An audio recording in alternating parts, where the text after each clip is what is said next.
एक कहानी, क्रोध व प्रेम में अंतर। एक गुरु अपने शिष्यों के साथ गंगा नदी के तट पर नहाने पहुंचे। वहां एक ही परिवार के कुछ लोग अचानक आपस में बात करते करते एक दूसरे पर क्रोधित हो उठे और जोर जोर से चिल्लाने लगे। गुरु यह देख तुरंत पलटे और अपने शिष्यों से पूछा, क्रोध में लोग एक दूसरे पर चिल्लाते क्यों हैं? शिष्य कुछ देर सोचते रहे। एक ने उत्तर दिया, क्योंकि हम क्रोध में शांति खो देते हैं, इसलिए। पर जब दूसरा व्यक्ति हमारे सामने ही खड़ा है तो भला उस पर चिल्लाने की क्या जरूरत है? जो कहना है वो आप धीमी आवाज में भी तो कह सकते हैं। गुरु ने पुनः प्रश्न किया।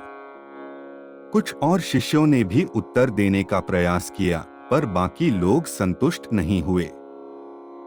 अंततः गुरु ने समझाया, जब दो लोग आपस में नाराज होते हैं तो उनके दिल एक दूसरे से बहुत दूर हो जाते हैं और इस अवस्था में वे एक दूसरे को बिना चिल्लाए नहीं सुन सकते।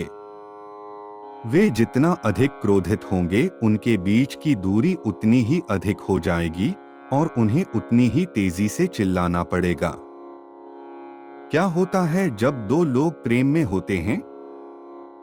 तब वे चिल्लाते नहीं बल्कि धीरे धीरे बात करते हैं, क्योंकि उनके दिल करीब होते हैं। उनके बीच की दूरी नाम मात्र की रह जाती है। और जब वे एक दूसरे को हद से भी अधिक चाहने लगते हैं तो क्या होता है? तब वे बोलते भी नहीं, वे सिर्फ एक दूसरे की तरफ देखते हैं और सामने वाले की बात समझ जाते हैं।